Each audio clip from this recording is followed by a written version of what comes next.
आज हम लोग स्टार्ट करते हैं चैप्टर 1, पहला चैप्टर स्टार्ट करते हैं। ये इसको एंड में इसलिए स्टार्ट करते, कहाँ गया यार, हाँ इसलिए स्टार्ट करते क्योंकि ऐसा माना जाता है, टाइमिंग देख रहे हो, हाँ सही है, क्योंकि ऐसा माना जाता है कि ये जो चैप्टर है भैया थ्योरी वाला चैप्टर है।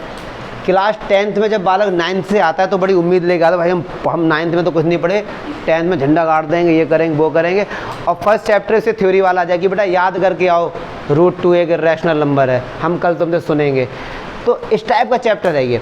तो टीचर लोग कोशिश करते हैं कि बच्चों को चैप्टर फर्स्ट जो सबसे एंड में समझाएं ना, और थोड़ा बहुत पढ़ भी चुके हैं रियल नंबर के बारे में, लेकिन आप लोगों की तो मौज है भाई साहब। क्या है? मौज। यूक्लिड डिवीज़न लेमा जो कोरोना से पहले सिलेबस में जो था वो हटा दिया गया, आज ही बना लेंगे सारा खाना ये। तो वो जो था टॉपिक एक्सरसाइज 1.1, ये जो सिलेबस है ना, ये लेटेस्ट सिलेबस के अकॉर्डिंग बनाया जा रहा है वीडियो, ये मैं आप लोगों को बता दूं। जो हमारा भैया 2023 और 24 वाला है, क्योंकि नॉलेज के लिए तो बहुत सी बातें हैं, लेकिन बच्चे सिलेबस का ही पहले पढ़ना चाहते हैं ना, तो पहले सिलेबस वाला कर लेंगे, उसके बाद नॉलेज के लिए वो भी कर लेंगे। तो यूक्लिड डिवीज़न लेमा जो अच्छा खासा भाई साहब थ्योरी पार्ट था और समझने में बड़ा मज़ा आता, वो सिलेबस में नहीं है तुम्हारे। अब 2 एक्सरसाइज बची हैं, बहुत ही सिंपल बची हैं। तो सबसे पहले तो चैप्टर के नाम पे जाएंगे कि भाई साहब रियल नंबर क्या होता है, वास्तविक संख्याएं, रियल नंबर क्या होता है। ऐसे नंबर देखो, रियल नंबर हम किसको, ऐसे नंबर जिसको हम नंबर लाइन पे रिप्रेजेंट कर सकते हैं उसको हम रियल नंबर कहते हैं। अब सारे नंबर को नंबर लाइन पे रिप्रेजेंट कर सकते हो। अब आप कहोगे इर्रेशनल नंबर हम लोगों ने सीखा है क्लास 9 में, √2 √3 पाई इन सबको, लेकिन एग्जैक्ट नहीं कर सकते, बट कर सकते हैं। एग्जैक्ट इसलिए बोल रहा हूँ क्योंकि इर्रेशनल नंबर की आज तक कोई एग्जैक्ट वैल्यू बता ही नहीं पाया। क्लियर है? आज तक कोई इसकी एग्जैक्ट वैल्यू बता ही नहीं पाया। चलिए तो सब शांत हो जाओ। तो देखो रियल नंबर, प्लीज़ अब बेसिक सा समझते हैं रियल नंबर क्या होता है। जो रैशनल नंबर और इर्रेशनल नंबर को मिलाकर जो नंबर बनता है उसको हम क्या कहते हैं? Real number. ठीक है, रियल नंबर कहते हैं। अगर रियल नंबर की बात करें तो रैशनल नंबर जो हमारे P/Q की फॉर्म में होते हैं, और हमारा इर्रेशनल नंबर, इन दोनों नंबर को मिला के नंबर बनता है, उसे हम क्या कहते हैं? अब देखो बोर्ड में ऑब्जेक्टिव क्वेश्चन कैसे आता है, वो ये कहते हैं कि अगर आपने रियल नंबर, दुनिया में जितने रियल नंबर है मान लो, जितने इनफाइनाइट हैं, उनमें से आपने रैशनल नंबर हटा दिए तो क्या बचा? इर्रेशनल। ये ऑब्जेक्टिव में आते हैं ऐसे क्वेश्चन कि रियल नंबर में से रैशनल हटा दिया तो क्या बोला? Irrational number. ठीक है, पक्की बात है।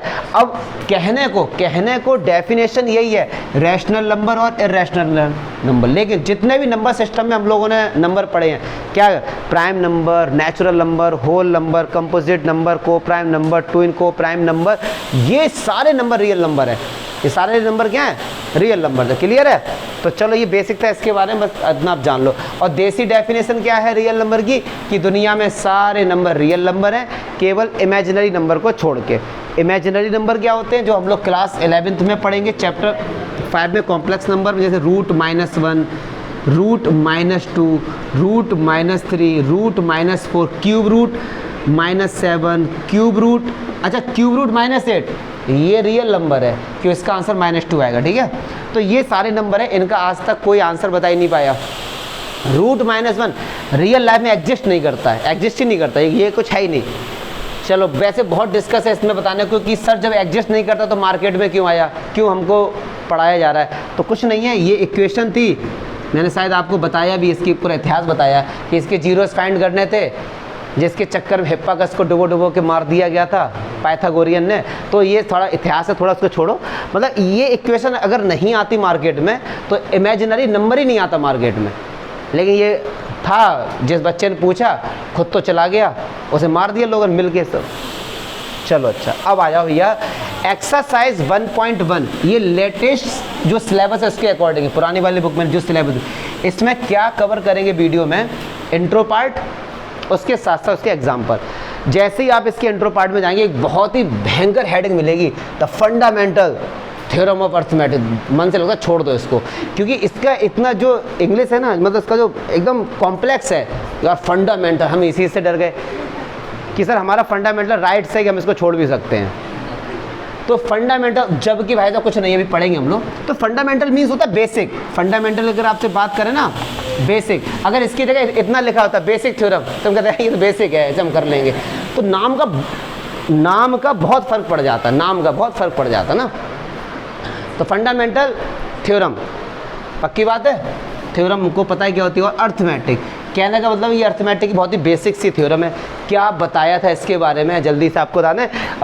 क्लास 9 में तो देखो यार, मन तो नहीं करता है कि ज़्यादा डीप में जाएं, बट आदत है आप लोगों को बताने की तो बता देते हैं। यूक्लिड ने एक बुक लिखी थी, उस बुक का नाम था एलिमेंट। उस एलिमेंट बुक में एक आपका कंपोजिशन है 14 करके, उसमें इसका जिक्र हुआ है। उन्होंने प्रूफ नहीं किया था इसका, केवल बताया था फंडामेंटल थ्योरम ऑफ अर्थमेटिक क्या है। इसका प्रूफ किसने किया था? इसका प्रूफ बहुत बड़े मैथमेटिशियन, जिनको प्रिंस ऑफ मैथमेटिक्स भी बोला जाता है, प्रिंस ऑफ मैथमेटिक्स, उनका नाम है गॉस। क्या उनका नाम? इनको प्रिंस ऑफ मैथमेटिक्स भी बोला जाता है। गॉस ने पहली बार, अगर कोई आपसे पूछे ना कि फंडामेंटल थ्योरम ऑफ अर्थमेटिक का प्रूफ किसने किया था पहली बार, तो गॉस ने किया था। मार्केट में लेकर कौन आया था? यूक्लिड लेके आए थे। कौन सी बुक में? उनकी एलिमेंट बुक में और कंपोजिशन 14। ये थोड़ा सा इतिहास है इसका है। चलो सर, तो मैं क्या करना है ऐसे, क्योंकि वीडियो बनता है तो इस चक्कर में आपको सारी बातें बता देता हूँ, वरना आप लोग तो अभी कुछ समझोगे नहीं इसको ना, कि यह छोड़ो हमारा क्या मतलब है, इतिहास सर बहुत पढ़ना है हमको। चलो अब इसके थ्योरम पे आ जाते हैं कि एक्चुअली में फंडामेंटल थ्योरम क्या कहती है। चलो जी, अच्छा ये कहती है, इसको बताने से पहले दो बातें और जान लो। क्या कंपोजिट नंबर क्या होता है, ये तो खैर आपको पता ही है, और प्राइम नंबर क्या होता है। Composite number, prime number, basic आपको आना चाहिए। कंपोजिट नंबर क्या होता है? कंपोजिशन, कंपोज करके किसी को बनाया जाता है। जैसे ऐसे नंबर जिनके 2 से अधिक फैक्टर होते हैं, जैसे हमारा 4 हो गया। बड़े आज ही सारा बन जाएगा, क्या हो रहा है ये सब हैं? इतनी सीटी कौन मारता है? इतनी सीटी हद है यार। अब जैसे 4 बस छोड़ो, चलो यार, 4 is the smallest composite number. 4 is the, अब सर ये कंपोजिट नंबर क्यों है? जिसके 2 से अधिक फैक्टर होते हैं। 4 1 की टेबल में भी आता है, 2 की टेबल में भी आता है, 4 की टेबल, 3 फैक्टर हो गए, कंपोजिट हो गया। 6 है, 1 की टेबल में आता है, 2 की टेबल, 3 की, और 6, 4, 2 से तो अधिक है ना, तो हमारा क्या? कंपोजिट हो गया। चलो जी, प्राइम क्या होता है? जिसके केवल 2 ही फैक्टर होते हैं, ना 2 से कम ना 2 से ज़्यादा। ठीक बेटा, लगा ही दो, मुझे लगता है आज ही सबको छौंक देंगे, कर दो जरा। तो प्राइम नंबर क्या होता है? 2 is the smallest prime number. 2 के फैक्टर होते हैं 2 और 1, बस, ठीक है। 3 के होते हैं भाई साहब 1 और 3। तो ये जितना भी नंबर है ये क्या हमारे प्राइम नंबर होते हैं। 1 से लेके 100 तक 25 हमारे क्या होते हैं? प्राइम नंबर्स होते हैं। अच्छा बताओ फिर दीपेश, 25, 1 से लेके 100 तक 25 प्राइम नंबर्स होते हैं। कंपोजिट नंबर कितने होते हैं 1 से लेके 100 तक? कोई नहीं बताएगा, दीपेश बताएगा बस। तो 1 गिनने पड़ेंगे, देख रहे हो, गिनने पड़ेंगे। कितने होंगे बताओ? 74 होगा यार, 74 होंगे मेरे भाई। क्यों नहीं? अब देखो 70, क्योंकि तो तुम कह रहे गिनने पड़ेंगे, बताओ डायरेक्ट 74 होते हैं। 1 से लेके 100 तक 25 प्राइम नंबर होते हैं, 10th क्लास में ऑब्जेक्टिव में आ चुका है। और 74 कंपोजिट होते हैं। 1 अकेला एक ऐसा नंबर जिसको हम लोग बोलते हैं यूनिक नंबर। ये एक बेचारा ऐसा है, यूनिक है, इसका मतलब हर किसी में इसका डिवाइड चला जाता है, ठीक है। चलो जी, तो इतना अगर आपको पता है तो अब हम लोग करेंगे start fundamental theorem of arithmetic. बड़ा मज़ा आने वाला है इसमें। बुक बंद कर दो, कुछ नहीं है तुम्हारे किताब में। देखो ये कहते किसी भी कंपोजिट नंबर के, किसी भी, पहले सुन लो फिर उसके बाद लिख भी दूंगा मैं। किसी भी कंपोजिट नंबर को अगर हम उसके प्राइम फैक्टर करें, क्या करें? Prime factor. क्योंकि प्राइम शब्द क्यों यूज़ किया बताएंगे इन्होंने। किसी भी कंपोजिट नंबर के प्राइम फैक्टर अगर आप करते हैं तो वो यूनिक होते हैं। वो क्या होते हैं? यूनिक, मतलब उनके अलावा दूसरा नहीं हो सकता। सर क्या बोलना चाह रहे हो, लिख के बताओ। देखो मैं ये लिख के बता रहा हूँ। एक मैंने नंबर लिया 24, तो मैंने एक बच्चे से कहा कि इसके फैक्टर करो, तो एक बच्चे ने इसके फैक्टर किए 12 × 2, बिल्कुल सही है, इसमें गलत क्या है? ठीक। मैंने एक बच्चे से कहा, मैंने कहा बेटे इसके फैक्टर करो, उसने कहा 8 × 3, हाँ जी भाई साहब, सही है, गलत है, इसमें भी कुछ नहीं है। एक बच्चे से मैंने कहा यार इसके फैक्टर करो, एक ने क्या किया, मैंने कहा हाँ जी बिल्कुल सही बात है आपकी, ये भी तो ठीक है, गलत तो नहीं ना इसमें। अच्छा, अब थ्योरम कहती क्या है, फंडामेंटल थ्योरम, कि किसी भी कंपोजिट नंबर के जो फैक्टर होते हैं वो यूनिक होते हैं, मतलब उसके अलावा दूसरा नहीं होता। अब एक बच्चा बोलेगा सर ये भी फैक्टर है, ये भी फैक्टर है, ये भी फैक्टर है। आपने तो कहा था कि 24 का केवल एक ही फैक्टर होगा, यहाँ तो सर 3 हो रहे हैं और चौथा भी हम लोग बना सकते हैं, सर ये क्या बात है। तब उन्होंने बोला, किन्होंने, यूक्लिड ने, उन्होंने कहा भाई साहब किसी भी कंपोजिट नंबर के प्राइम फैक्टर यूनिक होते हैं, प्राइम फैक्टर। अब मैं आपसे कहता हूँ 24 के फैक्टर करो, लेकिन देखो ये प्राइम नंबर है, नहीं है, 8 प्राइम नंबर है, नहीं है, 4 प्राइम नंबर है, नहीं है, तो ये प्राइम फैक्टर तो नहीं है ना इसके। तो 24 के प्राइम फैक्टर करो, मतलब प्राइम नंबर्स आने चाहिए इसमें, तो क्या होगा 2।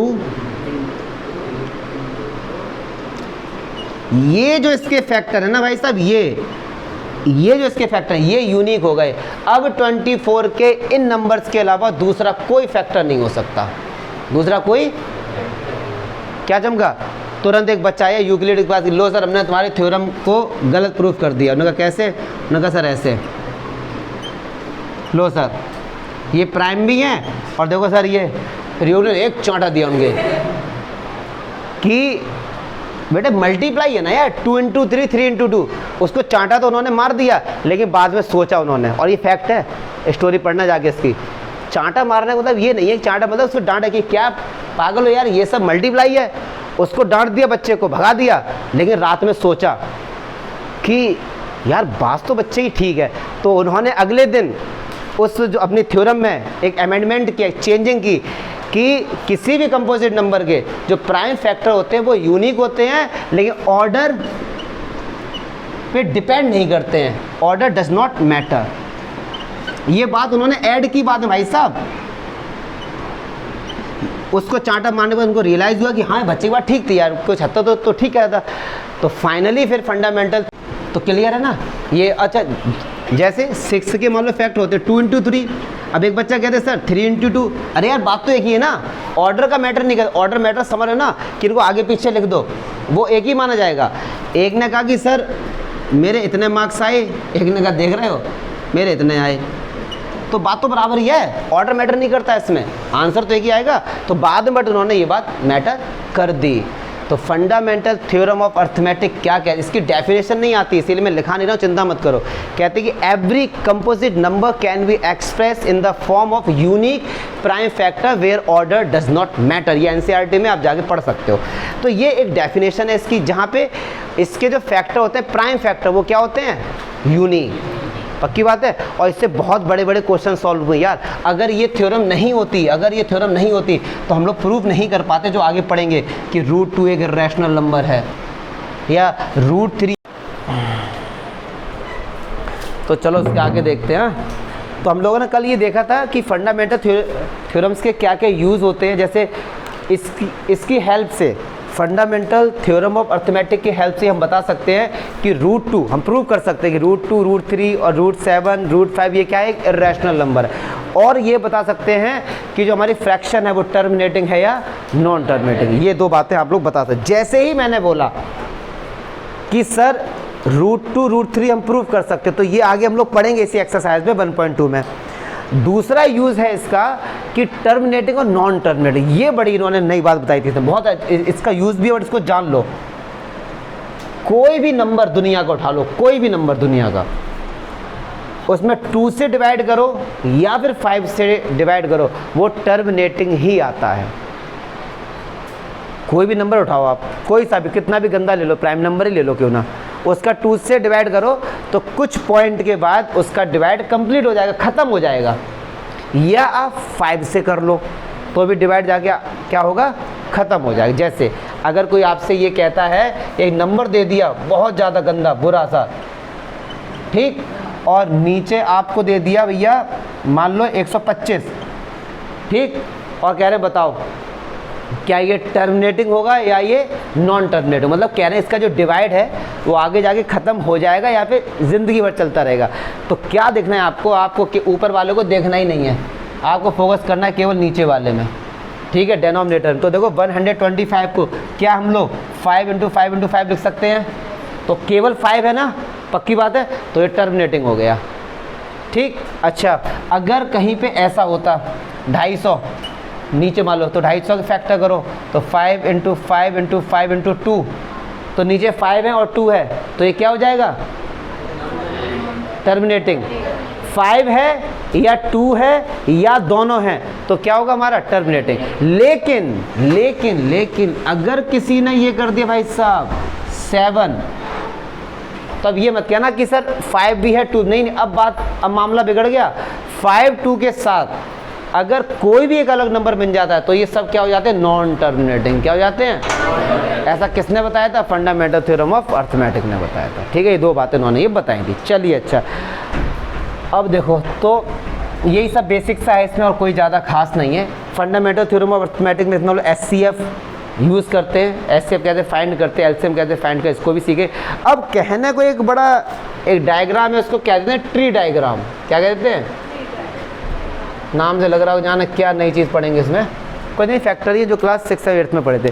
कह रहे हैं कि एग्जाम में आगे बोर्ड में आता है, लेकिन कहते हैं भैया 36 के फैक्टर करो। क्या करो, ट्री डायग्राम से, मतलब ट्री फॉर्म में रिप्रेजेंट करो। तो कैसे करते हैं, 36 है ये, प्राइम फैक्टर करो। 36 में 2 सबसे छोटा प्राइम नंबर 2 है, तो 2 से डिवाइड करो, कितनी बार गया, 18 बार। कितनी बार गया, क्लियर है।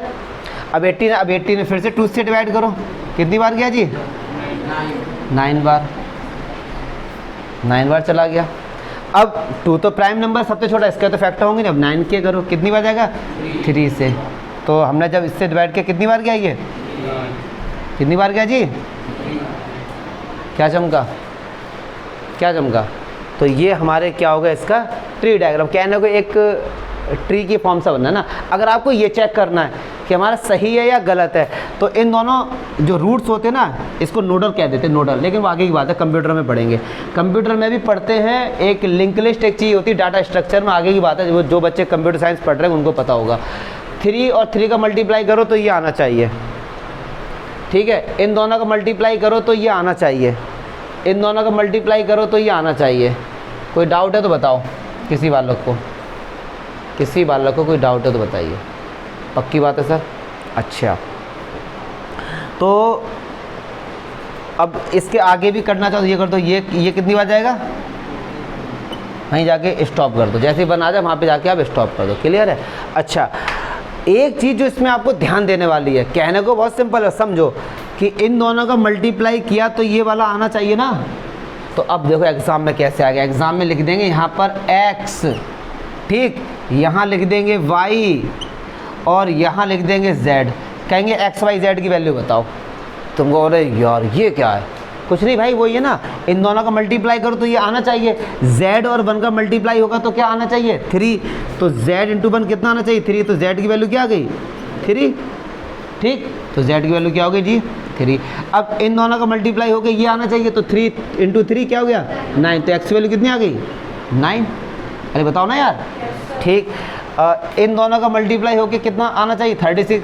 तो y और 18 का मल्टीप्लाई करके आना चाहिए 36। तो y बराबर क्या होगा, 2। डिवाइड कर दो इसका इसमें, तो y की वैल्यू क्या आ गई जी, 2। तो ऐसे ट्री डायग्राम का यूज़ करके ये आ जाता है बोर्ड में कि x y z ऐसे बना हुआ है। अब तुमको लगता है यार ये क्या चाहिए यार, तो ऐसे आ जाता है। चलो जी, अच्छा। अब आपसे ये बोला जाएगा, अभी केवल बेसिक बता रहा हूँ मैं आपको, ठीक है। कहेंगे 18 और 24 सिंपल सा रहते, कहते हैं इनका LCM बताओ और SCF बताओ प्राइम फैक्टराइजेशन मेथड से। कौन से, प्राइम फैक्टर। अब ऐसे मत करना जैसे छोटे क्लासेस में करते थे, वैसे नहीं होगा। अब 10th क्लास में आगे उस तरीके से करें। प्राइम फैक्टराइजेशन, इनका आपको SCF फाइंड करना है और आपको इनका LCM फाइंड करना है यूजिंग प्राइम फैक्टराइजेशन मेथड। तो देखो कैसे करेंगे, 18 के फैक्टर करो जी, तो 2 × 2 × 3 × सही है, 2 × 3 × 3, ये हो गए 18 के। चलो अब करो 24 के, तो 2 फिर 12 फिर 2 फिर 6 और ये 3। क्लियर है भैया, ये हो गए इनके प्राइम फैक्टर। प्राइम फैक्टर का मीनिंग क्या होता है अंकुश बाबू, ये जितने नंबर है ये सब क्या है, प्राइम है। ये सब क्या है, प्राइम नंबर्स हैं। ये सब क्या है, प्राइम नंबर्स है। तो अगर ये प्राइम नंबर्स है तो फंडामेंटल थ्योरम ऑफ अर्थमेटिक कहती है कि ये जो इनके फैक्टर हैं इसके अलावा और कोई फैक्टर नहीं हो सकते। अब कह रहे हैं, सबसे पहले कह रहे हैं HCF बताओ, हाईएस्ट कॉमन फैक्टर जो इनमें कॉमन आ रहा है। इनमें एक तो ये कॉमन आ रहा है और इनमें ये और कुछ कॉमन आ रहा है, बताओ जरिया, पक्की बात है। तो जो कॉमन आ रहा है उसको एक बार लिख दो, ये दोनों को एक बार, 2 इधर से क्या आ जाएगा 3, आंसर क्या आ गया, मतलब इसका HCF कितना आ गया, क्या आ गया 6। अब इसका मीनिंग समझो, ये 6 क्या है, हाईएस्ट कॉमन फैक्टर का मीनिंग है, ये 6 दुनिया का सबसे बड़ा नंबर है, समझना इसी को अच्छे से। ये 6 जो है ये दुनिया का सबसे बड़ा नंबर है जो 18 और 24 को कट कर देगा, मतलब डिवाइड कर देगा, ठीक है। 18 और 24 को, अब आप कहोगे सर 2 भी तो कर देगा, सही बात है, 3 भी कर देगा, लेकिन 6 क्या है, सबसे बड़ा। 6 से बड़ा कोई ऐसा नंबर नहीं है जो 18 और 24 को डिवाइड करते हैं, ठीक है। तो ये होता है ऐसे। अब कह रहे हैं एलसीएम फाइंड करो, तो देखो एलसीएम क्या कहता है, एलसीएम कहता है भैया जो कॉमन है उनको एक एक बार लिख दो, ये 2 और 3 कॉमन है, इनको एक बार लिखो, बाकी जो बचा हुआ है सारा चेप दो, सारा लिख दो। तो ये 3 बचा हुआ है ये, और 2 2 बचे हुए हैं, क्लियर है, क्लियर है, हाँ बोलो बोलो बोलो।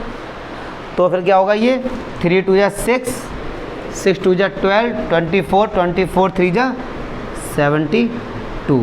तो एलसीएम कितना आ गया 72। अब 72 का मतलब सुनो क्या हुआ, ये 72 सबसे छोटा नंबर है, ये 72 दुनिया का सबसे छोटा नंबर है, जैसे 18 और 24 दोनों डिवाइड कर देंगे, मतलब 18 का डिवाइड भी इसमें चला जाएगा और 24 का भी डिवाइड इसमें चला जाएगा। 72 सबसे छोटा नंबर है। 18 और 24 काफ़ी ऐसे नंबर्स हैं जिनको कट कर देंगे, उनमें 72 क्या है, सबसे छोटा नंबर है, क्लियर है। चलो अच्छा, जब 2 नंबर का एलसीएम और एचसीएफ निकाला लोगों ने, फिर उन्होंने एक एक्सपेरिमेंट किया, क्या किया, एक्सपेरिमेंट किया। वो एक्सपेरिमेंट क्या किया, उन्होंने देखा कि जो एचसीएफ निकल के आया 2 नंबर का और जो एलसीएम निकल के आया 2 नंबर का, वो 6 और 72 है। तो आंसर कितना आया, 6 दूनी 12 और 6 सत्ते 42 और 43, ये आ गया 432। फिर उन्होंने देखा कि जो 2 नंबर हैं इनका यार मल्टीप्लाई करो, भाई साहब यही आ रहा है, यही आ रहा है, आप करके देख लो। ये एक्सपेरिमेंट किया था यूक्लिड ने, क्या कि एचसीएफ और एलसीएम जो आए 2 नंबर के, उनके आंसर का मल्टीप्लाई किया, कितना है 432, और उन दोनों नंबर का मल्टीप्लाई किया है, तो आंसर क्या आ रहा है, सेम। तो बाद में फिर एक फॉर्मूला बना दिएगा जिसपे एग्जाम में क्वेश्चन भी आते हैं, लेकिन ये 2 नंबर के लिए अप्लाई है, बस 3 के लिए अप्लाई मत कर देना, ये 2 नंबर के लिए अप्लाई, ठीक है। तो यहाँ पे क्या लिखा गया, first number into second number is equal to LCM into HC, क्या चमका, ये फॉर्मूला है, ठीक है सर। ये चैप्टर है बहुत सिंपल, थोड़ा है लेंदी, है बहुत सिंपल, वो तो कहो आपकी मौज है बेटे। 1.1 हट गई और 1.4 2 एक्सरसाइज आपकी कट चुकी हैं ये, फिर भी मैं थोड़ा सा आपको एक्स्ट्रा बताने की कोशिश कर रहा हूँ, नंबर के लिए, थोड़ा नॉलेज के लिए भी देख लेते हैं। कोई डाउट है तो बताओ, किसी बच्चे अभी तक कोई भी डाउट, इसे लिख लो, फिर नहीं है तो। फर्स्ट एग्जाम्पल, बाकी तो एग्जाम्पल मैंने कराई दी इंट्रो पार्ट में। ये मोस्ट इंपॉर्टेंट है, बोर्ड में 4 नंबर में आता है ये, और है क्वेश्चन 4 लाइन का है। एनसीईआरटी का मैं जो इसका सॉल्यूशन दिया, मैं एडवाइस करूंगा उसकी लैंग्वेज पे मत जाना, वो थोड़ी स्टैंडर्ड लैंग्वेज है, अपने देसी तरीके से हम लोग करेंगे इसको। मीनिंग समझते पहले क्वेश्चन एक्चुअली में कह क्या रहा है, मोस्ट इंपॉर्टेंट। ज़्यादातर बच्चे इसका रट्टा मार लेते, क्यों, क्योंकि या तो 4 की पावर n आता है या 6 की पावर n, और खूब लॉजिक लगा दिया तो 9 की पावर n, बस ये 3 ही क्वेश्चन बनते हैं। तो टीचर कहता है एक याद कर लो, याद कर लो, रट्टा नहीं, मतलब समझना नहीं, याद कर लो, और 4 आ जाए तो 4 लिख दो, 9 आ जाए तो 9 लिख दो, बट हम रटेंगे नहीं, तो समझना कह क्या रहा है। कह रहा है एक नंबर है 4 की पावर n, और n जो बिलोंग्स करता है वो नेचुरल नंबर, ये साइन होता है बिलोंग्स टू का, ऐसा एनसीईआरटी में बताया नहीं, बट मैं बता रहा हूँ आपको, बिलोंग्स टू मतलब n जो है, जो ये n है ना पावर, ये क्या होगी, कोई ना कोई नेचुरल नंबर होगा, 1 2 3 कुछ भी रख लो यहाँ पे। तो कहे check whether there is any value n for which 4n ends with the 0 मैन। कहने का मीनिंग क्या है कि n की कोई सी भी वैल्यू पुट करके देख लो यहाँ पे, क्या कभी ऐसा होगा कि सॉल्व करने के बाद जो आंसर आएगा उसकी यूनिट डिजिट 0 मिलेगी। मतलब क्या हुआ, कह रहे 4 की पावर n, एक बार रखो n की जगह 1, तो 4 की पावर 1 आंसर क्या है 4। एक बार रखो n की जगह 2, 4 की पावर 2 आंसर क्या आया 16, तो 1 से डिजिट क्या है 6, 0 तो नहीं है। फिर एक बार रखो भाई साहब n की जगह 3, तो 4 की पावर 3, 4 चौक 16 और 64, एंड में कितना आया 64। फिर कह रहे एक बार n की जगह रखो 4, तो 4 की पावर 4 कितना हुआ 2 16, बस हमें यहीं तक आता है। तो अब यहाँ पे इस एंड में क्या आ रहा है 4 6 4, यही तो आ रहा है, क्या 0 आया अभी तक? लेकिन ये कह क्या रहे हैं कि n रखना है, n का नेचुरल नंबर इनफाइनाइट, तो कब तक चेक करोगे यार 5 6 7 8 कब तक चेक करोगे ना। तो ऐसे बड़े बड़े question fundamental theorem of arithmetic से 2 लाइन में हो जाते हैं। अब देखो कैसे, किसी भी नंबर, ये बड़ा प्रैक्टिकली समझो, एनसीईआरटी की लैंग्वेज में मत जाना, थोड़ी मिस्टेक है उसमें। क्या है बताते हैं आपको, कोई सा भी नंबर अगर, और ये घर पे आके चेक कर लेना या अभी खुद भी सोच लेना, कोई सा भी नंबर है जिसकी पावर कुछ भी है मान लो है, और उसको सॉल्व किया और बाद में 0 आया, बाद में 0 आया, तो पक्की बात है कि उसके फैक्टर में 2 भी होगा और 5 भी होगा। चेक कर लो आप, पक्की बात है, हैं? हाँ मैं बताता हूँ, जैसे मैंने आपसे बोला कि कोई एक नंबर बताओ जिसकी पावर कुछ भी हो, सॉल्व कर तो एंड में 0 आ जाए, तो जनरल सा लेते, जनरल सा। आपने कहा सर 10 की पावर 3 ले लो, तो कितना आ जाएगा, एंड में 0 आ गया, तो 10 के फैक्टर कर लो, 2 और 5 आएंगे, बस करके देख लो। क्लियर है? क्या ये बात समझ आई? कोई सा भी नंबर उठा लो आप, दुनिया का कोई सा भी नंबर जिसके एंड में 0 है, जैसे आप मान लो सपोज आपने एक नंबर ले लिया, ये ले लिया, एंड में क्या भाई साहब इसके, तो आप चेक कर लो 2 से भी कटेगा या फिर 5 से भी कटेगा या दोनों से कट जाएगा।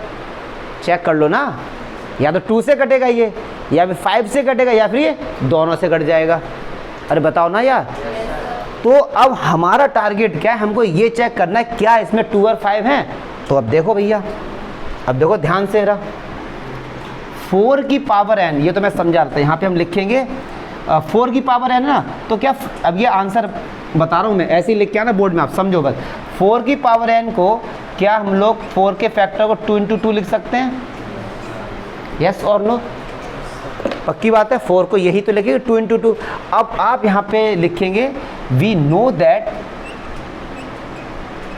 ये हमारी अपनी लैंग्वेज है, बहुत ही सिंपल लैंग्वेज है ये, क्योंकि इसीलिए मैं कहता हूँ रटो मत, समझो। We know that if any number contains unit digit या ones digit, unit digit is 0, it is always divisible by 2 और 5 और both। सही बात है, या तो 2 से कटेगा या 5 से कटेगा या फिर दोनों से कट जाएगा। पक्की बात है, क्लियर है? अच्छा, बट अब समझो, ये तो क्या है, ये तो मैंने बताया कट जाएगा, 2 और या तो 2 से कटेगा या 5 से कटेगा। लेकिन अगर किसी नंबर में 0 आ रहा है, अगर किसी नंबर में 0 आ रहा है, तो वो तभी आ रहा होगा कि 2 और 5 दोनों होंगे। आप खुद सोचो, जनरल सी बात है, इसको ज़्यादा लॉजिकल मत सोचो। मैंने कहा कोई सा भी एक नंबर है उसमें भैया 0 आ रहा है, तो तभी तो आया होगा जब 5 और 2 का मल्टीप्लाई हुआ होगा। सही बात है ना? But for 0 as unit digit, it always comes when multiple of 2 and 5, 2 और 5 का मल्टीप्लाई होगा तभी तो आया होगा। बट 4 के जो फैक्टर हैं उनमें क्या है भैया, केवल 2 और 2 तो है, बट 4 के जो फैक्टर हैं 2 × 2, but 4 is equal to 2 × 2 and according, please सावधान, according to fundamental theorem of arithmetic. अब 4 के फैक्टर 2 × 2 है, ये आपको किसने बताया? फंडामेंटल थ्योरम ऑफ अर्थमेटिक ने। अब एक बच्चा ये ना सोचे कि सर क्या पता 4 के फैक्टर हम करें तो उसमें 5 और 2 दोनों आ जाए, नहीं आ सकते। अगर 4 के ये फैक्टर हैं तो इसके अलावा और नहीं हो सकते। ऐसा किसने बताया था? According to fundamental theorem of arithmetic, 2 × 2 is the unique factor, is the unique factor of 4, so there is no any value, there is no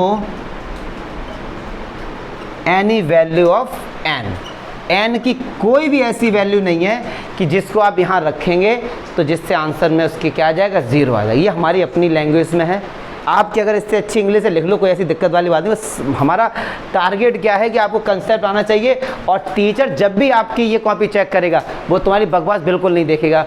वो क्या चीज़ देखेगा, मैं आपको बताऊँ, इसको मत भूलना, वो सबसे पहले देखेगा बच्चे ने कहीं पर भी फंडामेंटल थ्योरम ऑफ अर्थमेटिक का यूज़ किया है, बच्चे ने कहीं भी यूनिक फैक्टर का यूज़ किया है, बच्चे ने कहीं 2 और 5 बोथ और 2 and 5 का यूज़ किया। बस इतना ही देखते हैं, उनके पास टाइम नहीं इतना कि वो तारी सब कुछ पढ़ेंगे बैठ के।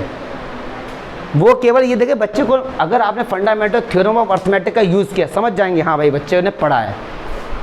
क्या चमका, किसी भी नंबर के एंड में अगर 0 आ रहा है तो ये पक्की बात है 2, 5 और दोनों से डिवाइड होगा, ये नॉलेज के लिए बता दिया। लेकिन अगर 0 आ रहा है तो 0 आया कैसे होगा, जब 5 और 2 दोनों का मल्टीप्लाई होगा। तो इसके फैक्टर में तो केवल 2 है, 5 तो नहीं है ना, तो 0 आने का तो कोई मतलब ही नहीं है। ठीक है। अच्छा, बोर्ड में 3 क्वेश्चन बनते हैं, 4 की पावर n, 6 की पावर n और एक बार 9 की पावर n भी आया। तो अगर यहाँ पे 6 होता तो क्या हो जाता, 2 into 3, बस 2 into 3 हर जगह, यहाँ पे 2 into 3। अगर 9 होता तो 3 into 3, 3 into 3, बस। क्या बात समझ आई?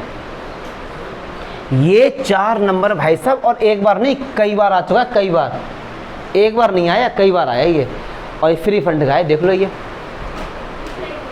लिखना ही है बस आपको, नहीं चलो ठीक है रट्टा मार लेंगे वो अलग बात है। कोई इसमें कोई ऐसी बात लिखी जो आपके समझ नहीं आ रही आपको, ये बता दो बस कि सर ये बात है यार थोड़ी समझ नहीं आ रही यार, ये बताओ मुझे बस। कोई ऐसा शब्द आपको इसमें लग रहा है सर ये थोड़ा सा यार बता दो। किसी नंबर के एंड में 0 है तो 2 और 5 दोनों से डिविजन होगा, ये नॉलेज के लिए हम बता रहे हैं उनको। फिर कह रहे हैं लेकिन 0 तभी आएगा भाई साहब, 0 तभी आएगा जब 2 और 5 का मल्टीप्लाई हुआ होगा। जैसे सपोज एक के फैक्टर है 2 into 5 into 2 या 7, मान लो ये है। फिर कह रहे हैं क्या कोई ऐसी n की वैल्यू होगी कि जिससे उसके एंड में 0 आएगा? बिल्कुल होगा भाई साहब, 2 और 5 तो पहले दिख गया, तो 10 आ गया, 10 के एंड में 0 है, तो बताओ ना यार। तो सिंपल सी बात है। तो 2 एंड, अच्छा एक चीज़ ध्यान देना, यहाँ पे क्या लगा था, और लगाया था, और का या तो 2 से कटेगा या 5 से, लेकिन 0 आने के लिए तो 2 और 5 दोनों होने चाहिए। तो टीचर इन चीज़ों पे फोकस करेगा आपके पास, ठीक है सर। चलो लिख लो, छाप।